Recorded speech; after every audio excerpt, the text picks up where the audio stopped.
Welcome to the Eisenstein Effect.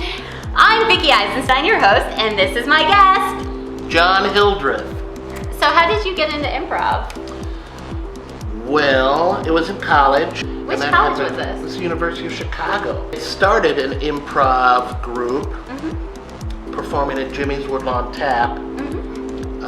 It was like weekly performances, and I saw that, and I auditioned, and I got into an improv group, and eventually was performing with that troupe weekly at Jimmy's. And we called ourselves Avant Garfield. That was the name of the show we did. We performed, we competed, I should say, in Improv Olympics. We had Del and Sharna came down to the University of Chicago, did a couple Herald workshops, and we performed and competed against the Herald teams, but we didn't do Heralds. We didn't do Heralds. They hated us. We just did, I guess you'd call it a montage. Okay. We didn't do a Herald. Like loosey-goosey, whatever. We were totally loosey-goosey. Yeah. They hated us. Oh. Hated us. Well, I think it's like people have kind of gotten to the point where it's like, I'm so tired of immediately being in Crazy Town. Can we please have something grounded? I think everyone's getting tired of improv being Crazy Town after like 30 seconds of yes-anding, and everyone's bouncing off the walls, and someone, who is it going to be? I think it's going to be me. Someone is going to come around and slow all this shit back down. Good afternoon, improv citizen. This is Officer Slow That Shit Back Down. Listen. React appropriately with emotions. That joke you're thinking about, don't say it. It's not funny. Okay, it's a little funny, but it would speed this shit up. Hey you, about to edit from the back line? Don't do it. You and your tag out edit? Don't do it. Just listen in the back line. Support shit. Alright, you're on notice.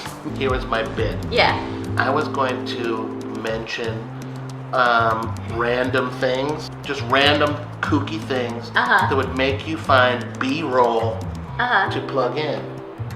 You'd be like, so what are your hobbies? And I'd be like, well, I love turtles. I love painted turtles and sea turtles. And that would force you to go find some footage of turtles. Oh. Or would it? You're assuming that I have a lot of time to edit this. I have a scoop for you. A scoop. First of all, your new nickname is Scoop. Scoop. Okay. Scoop Eisenstein. I'm worried people will think of it as like the dog poop scoop. Oh. I give my students nicknames. The students I like. Oh, the students you like. That's how you know if you're in his favor. That's exactly how. If you have multiple nicknames, then you know I kind of like you a lot. Ooh. Did you go through my class and never get a nickname? It's not a good sign. What if somebody's watching this and they just now figure out that you never liked them? This is week 7 of this term. If you don't have a nickname, wow. What's your favorite time period in history? You're gonna be stuck there for 2 years. Well, I think if I went back to the 80s knowing what I know now, you're gonna be a bajillionaire. I'd be a bajillionaire. Unless it's a different timeline and because of your actions, everything is not what it was. I would totally improv up. I'd be like doing one-man heralds, super fast, super jokey, super...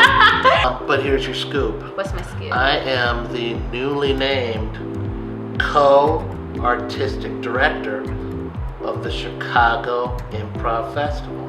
What? That's brand new. High five. Just getting Let's ready. do some dramatic improv. Okay. You just have to promise me that you are not going to be like, say, Jamie Campbell, who constantly was like, I have cancer, I have cancer, I have cancer. Like, all 3 scenes was somebody who had cancer. I will not have cancer. Yay! That's all I can guarantee. Okay. All right, Other diseases I might have, and I might bring them up. It lights up of this dramatic improv. Good morning, Patricia. Good morning, Patrick. I want to thank you for your very insightful gift of a pipe. I appreciate it very much. You know I have a thing against smoking, but I thought, well, it is his birthday. Well, you know I can't smoke a pipe anymore because of Why? I have emphysema. I'm so sorry. I crack up when you mention that. It's just that after all those tests and everything, to hear it was that, and then we didn't even know what it was, and we had to go on the WebEx. I'm delighted to have survived it all so far. I'm really happy that we can still be together. That's what the best part of this is. Oh God. This is your birthday. I got you a pipe commemoratively. I know you can't, but maybe you can frame it. Patricia, you know I'm famous for on my birthday giving gifts. Yes. Here's my gift to you. Okay. I am giving you your freedom. You're welcome. Do you mean you want out of the marriage? No, not necessarily. Not necessarily. But that could be doable. Oh, no, I don't want that. I'm saying, is that what you're intending by giving me my freedom? I just want you to be happy. I am happy here. Sometimes you don't always seem happy. It's like you're pretending to be happy. You're pretending to be happy for me.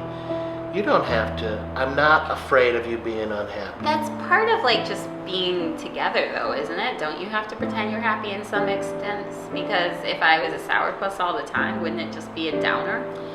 I want you to be who you are at all the time. And take all this energy you're putting into pretending to be happy. You don't have to do that for me. Fine. Do you want me to just be pissed off all the time? Because I'm good at that. I know. Remember last year when we had that big fight over it? I'm good at that. Yeah. You're a fighter. I'm a lover. You're a fighter. Oh, we're getting into this again. Yeah. I think that's why we're together. The opposites attract and all that? You know, just like the song says. Opposites attract. I thought you were going to sing it. You usually sing it. I'm like, I got the wrong song going through my head. I can't believe you're going to just tell me I have my freedom. Do you have another woman? Is there another woman in your life? Our 2 daughters. Yes, beyond that. I'm saying, have you taken a lover? That's my specific question. No, I'm not. I'm a lover, and so I would need to take a fighter. I mean, I get this. I just think it's so weird for you to have said that to me, and I can't get over it in my mind that after, 20-some years of marriage that you would say that to me. You can have your freedom. I'm happy. It's not just all pretending. A lot of it's pretending, but it's not all pretending. Break it down percentage-wise. God. Maybe a 60% pretending? That's pretty high. Yeah, but it's always been high. I mean, you have kids, and you're pretending with the kids that you're happy so that they will turn out happy, hopefully, and then you just, you keep the relationship together. It's work. You have to pretend to be happy. And it gets to the point where it's I don't know what's pretending and what isn't, and that's good, because that means that my efforts at attaining happiness have fruitful yields. I see. You think it's good, but you can't discern between pretending to be happy and being happy. I think it's bad. I think it's scary. Wow. Well, this is a little intense. I mean, for your birthday. Well, did you want to really have this conversation today? Not today. I'd like to save it for your birthday.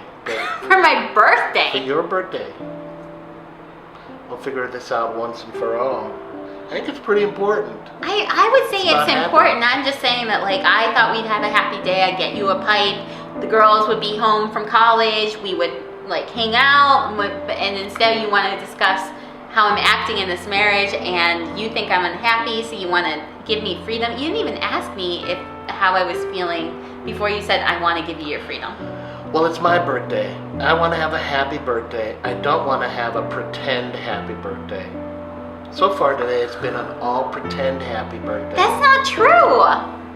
I gave you that pipe for real. I thought you smiled. To like it. How could I so like you're a pretending pipe? too. Yes. There you go. What? You Mr. All High and Mighty, but you're the one pretending as well. High and mighty. You told me like pipe. Stop. My brain is fried because You gave me a pipe. I practically died of emphysema weeks ago, which is cracking you up. It cracks us both up. Emphysema. Hilarious. It's hilarious. I'm so sorry about it. It's just when that doctor was such a goof about it. Goofball. Yeah. But I mean, I feel like you'd only bring it up if it was really bothering you, and that's what scares me right here, is that you're really bothered. you know I love you and will always love you. And will always want you to be happy, not just pretend to be happy 60% of the time. Well, I want to be happy here. I would be less happy if I were to flutter away. Well, do you want to flutter away? Do you want to be a butterfly and flutter away? no, I do not want to be a butterfly. I want to be a human being. You're so practical. Well, butterflies live for like 5 days and they die. But they're glorious 5 days, and you don't know what their sense of time is like. You gotta hurry up and reproduce in 5 days because they're gonna die. That's the life of a butterfly. Who wants that? But, you know, it might, like, that 5 days to them might seem like 50 years to us. You know what I mean? Whatever. I'd still prefer not to be a butterfly. No matter how their time goes. I'm not going to make you be a butterfly. You could not even convince me for one day to be a butterfly. I think butterflies are stupid. Wait, what? Butterflies are stupid. You didn't just say that. Caterpillars are gross and stupid. Remember when you took me to the butterfly garden for our anniversary, the other year? Because you liked it. That was gross. I mean, this nasty little insect land on my hand. Just finding out that you think this is gross. Well, I've been pretending. pretending. You were smothered in butterflies, and you were smiling. It was like a nightmare moment for me. Inside, the nightmare continues. Because you're in a marriage? Oh, God. Whew. Patricia. Yeah? I have lung cancer. No!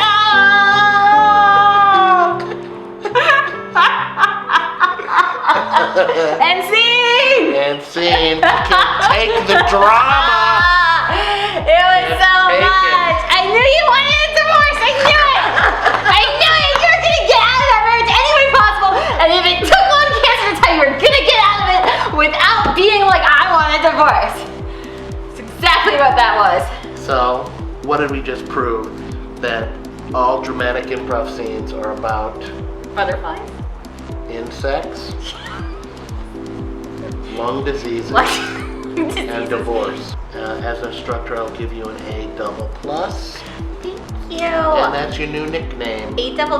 No, double plus. Well, you're double plus. Double plus, yay! And you're also Scoop, and you're also Vicks. You have 3 nicknames. I have 3 nicknames. I'm doing so much better than that guy in week 7 who has none. I totally kicked his butt. There's more than just one. There are quite a few. Really? Wow, is it a bad term? They just keep getting worse and worse.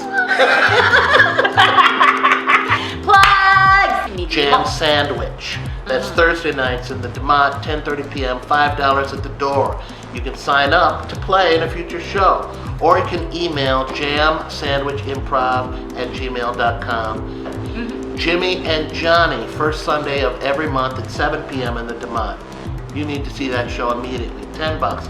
Me and the improv nerd, Jimmy Carrane, improvise with a special guest. You need to like on Facebook, Facklis and Hildreth. and see our shows. Be at the Detroit Improv Festival this coming weekend. Twitter at Johnny Hildreth. All right, guys, I love you. Goodbye.